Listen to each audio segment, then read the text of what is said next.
All right, everybody. Appreciate y'all being back at Smart Family Media Center today. Joining us first, freshman wide receiver Bryant Wesco Jr. If y'all would not mind, since it's his first time in here, if y'all would please identify your name and affiliation prior to asking a question, we'd greatly appreciate it. Y'all fire away whenever you're ready. John Blau from Clemson career. I know right after the game you were telling us that you never really imagined you'd be making the kind of plays that you made in that game. What do you mean by that? I guess why is it kind of beyond kind of your imagination?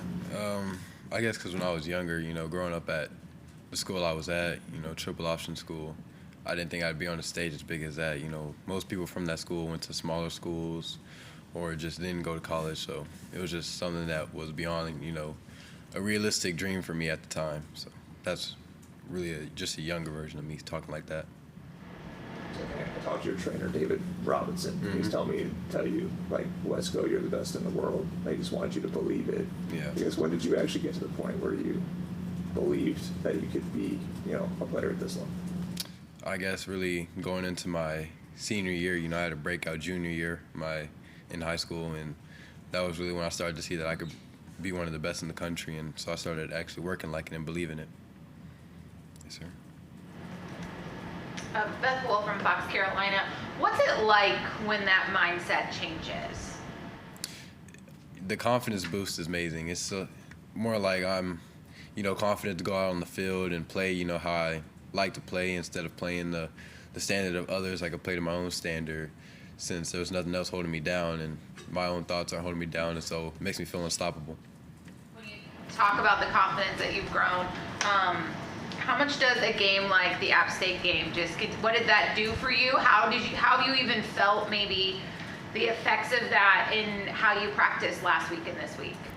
Yeah, going in that game, we had a bit of an edge as a team, so I know that we all thought that going into that Georgia game, we definitely thought we could win that game, and seeing how that outcome turned out, we knew that we had to step up our practice a little bit, and so everybody, including me, we put an edge to our practice, and so that really showed during that game, and we made sure that we're practicing that same way every week from here on out. How do you feel like your understanding and just the flow of the offense has continued to grow, especially for these first two games? Mm-hmm. I feel like our chemistry as a team has grown on offense. From our O-line to our receivers, we're connected as one, and that's what we hope to be. And so from that App State game, it really showed us that when we play as one and we, have that kind of flow state together as a team, nothing that can stop us. Sam Walters, Clemson Insider. How does that confidence boost coming off of that last game and through this week of practice leading up to NC State, just like for you as well as just the wide receiver in the room, like how is that kind of leading you guys into the next? Well, that game itself shouldn't have boosted much confidence because we should have that confidence already within our team. So I believe that, just as a receiver group, that's what we're supposed to do. That's what we're supposed to look like. And so just our confidence shouldn't come from the results that we play our opponents. Our confidence should come from, within ourselves. So. Darian Carter of Greenville News. So against Georgia, the offense kind of not what you guys expected, but against App State kind of had that eruption. Mm-hmm. I guess for you, how do you guys try to, going forward, entering conference, but how you guys kind of plan to have that offense kind of be more so the App State side rather than that Georgia side? Really just focusing on the details, Georgia, we weren't focused on the details, weren't focused on the jobs that we were supposed to have. So that was really what set us back that game. But on App State, we were more focused on details, more focused on, making the plays that we were supposed to make. And that's what we have to continue to do to get to the goals that we want to get to. You mentioned some of the details didn't work out against Georgia, I guess. Why didn't those kind of work out? Was it the atmosphere? Was it just the quality of opponent? What was the reason for them not working against Georgia but working against App State? I guess just not being focused on the jobs, being worried about more than one thing at once. And so,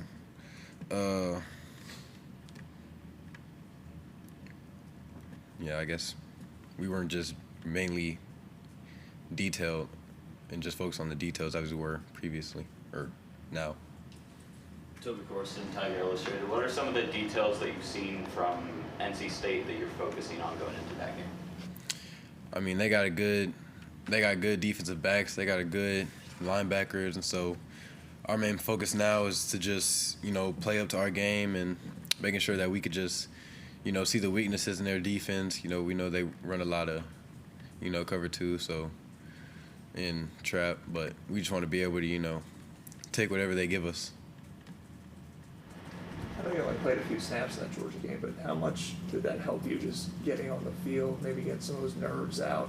How different were you just going into the App State game just from a confidence and as calmness perspective? Yeah, I mean, that Georgia game, it was more like a away game, but I know that those first few snaps, I really had to settle in there and get, my feet planted on the ground. But as soon as I got settled in, felt like, no different than playing against Clemson now.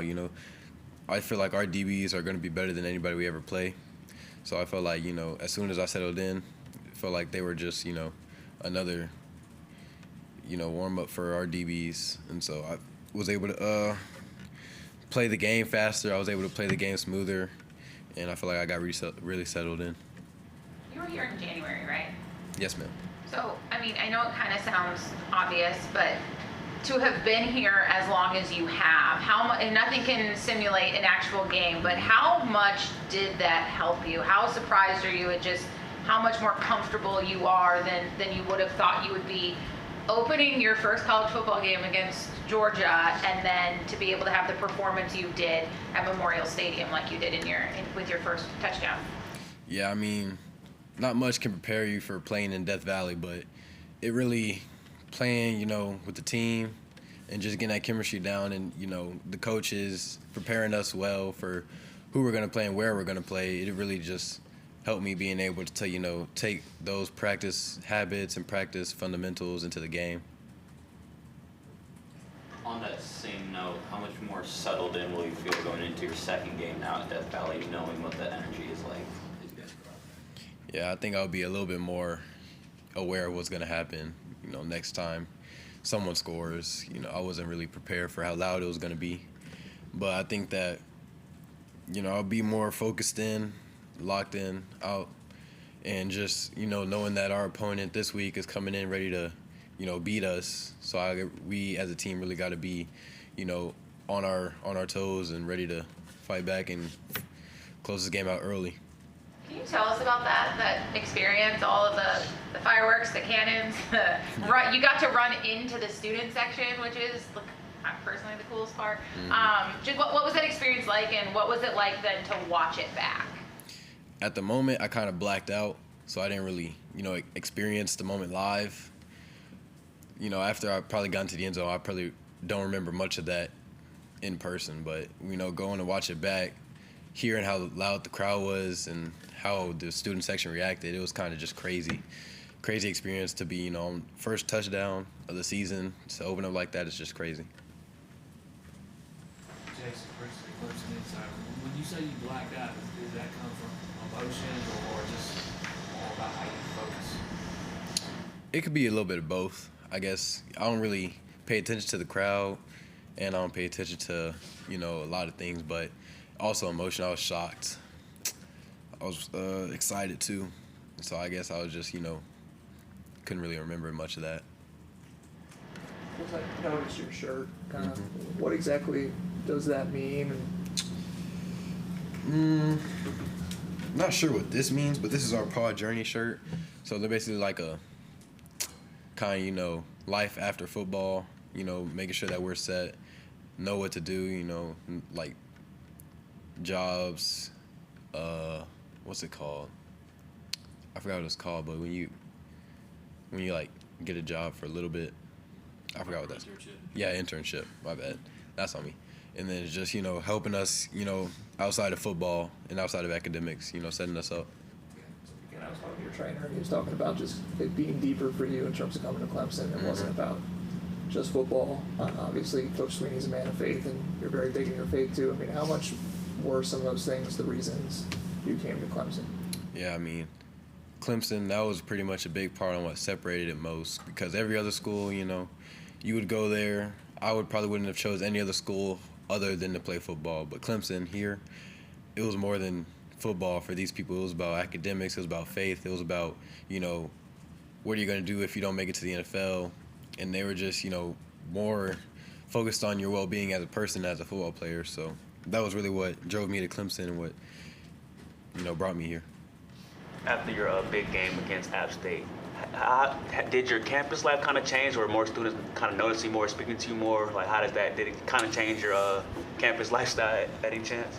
Nah, not really. I'm still, just walking about hallways by myself, no one really speaking to me. Maybe just some of the football players I see in the hallways, but nah, campus life's still the same. You talked about what drew you to Clemson. Has it been everything you expected it to be? Yes, and more. Yeah, it's been a lot. All the things that, they show you on the visits and show you when they're recruiting you, that's what you'll get when you're here. It's nothing any different. How much have you bonded with TJ just in these first few months? Yeah, me and TJ's gotten close. He has a group of friends, and I do, but we talk a lot, and we mesh pretty well, and we know that we're going to be, some of the people that are going to be able to lead this team one day. So we're making sure that we're, close with each other and close with the team.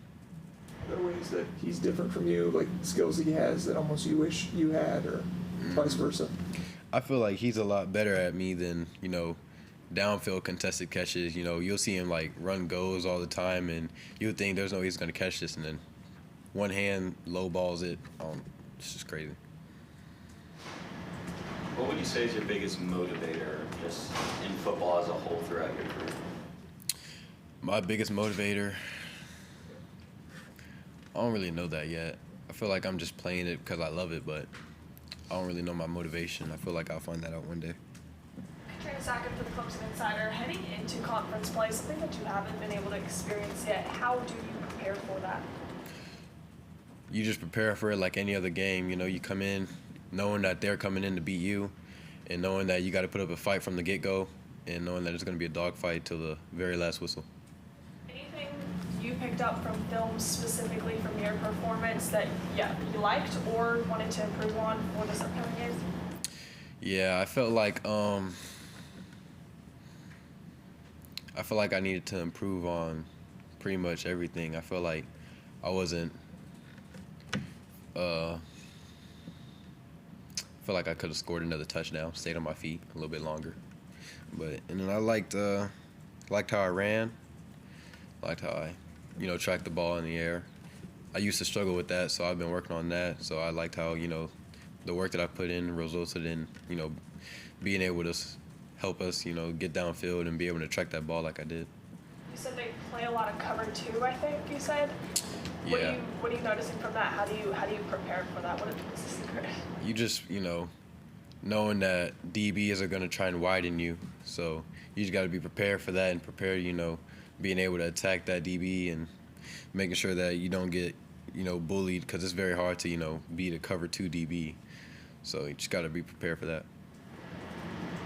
Griffin Barford with Clemson Sports Media. How has the leadership in the room, guys like Antonio and Adam, kind of helped you with the transition from going from high school to football, especially at a big school? Yeah, ever since I got here in January, Antonio and Adam have been a big help to me. They've been, best leaders I've had. And I know Coach Sweeney told us that, last year Tone, kind of wasn't up to par like he was his freshman year. And so he made big improvements since then, and you could see it on film, and you could see it in the game on how much he's made those improvements, and he's even better at leading us. I ask him questions all the time about plays and advice, and he'll give me good answers. And I like to watch Tone and take what he does and kind of copy a little bit.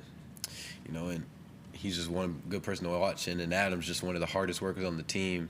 You'll see him sprint every play, to the end of the end zone.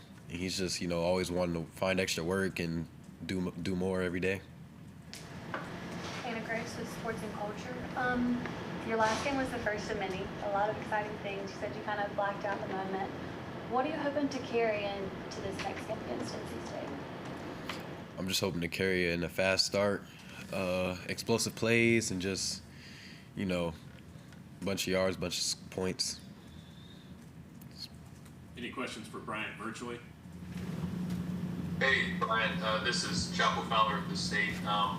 Saw you weigh in, and I think it was 182 at the big weigh-in. Can you just kind of take us through where you were at weight-wise when you first enrolled, and how you got up to that number, and kind of how you did that, how that process went for you. Yeah, so I came in, weighed in at 165, and so I was not big at all. I wasn't necessarily weak, but, you know, I wasn't up to par with everyone else. And so, you know, I came in, went straight to work, you know, got with Megan, focused on eating, got meal plans, and then just, you know, started to try and gain weight, just focused on gaining weight, focused on, you know, lean mass too, not just any type of weight, but, and, you know, going into that weigh-in, I knew I was a lot heavier, but I didn't know I was going to be like almost 20 pounds heavier, so that's been a big accomplishment for me, knowing that I'd never been able to gain weight like that in my life. What's kind of the end goal there? What would you like to weigh? I don't really have an end goal yet, but I guess whatever I can perform best at. So if I could perform best at 205, I'll get there. If I could perform best at 195, it's whatever I can get to. How much have you bonded with Cade Klubnik as being a fellow Texas guy? Is there any of that? And Cade's just got a personality easy to bond with, easy to be around. So, you know, he's been one person that I'd like to be around.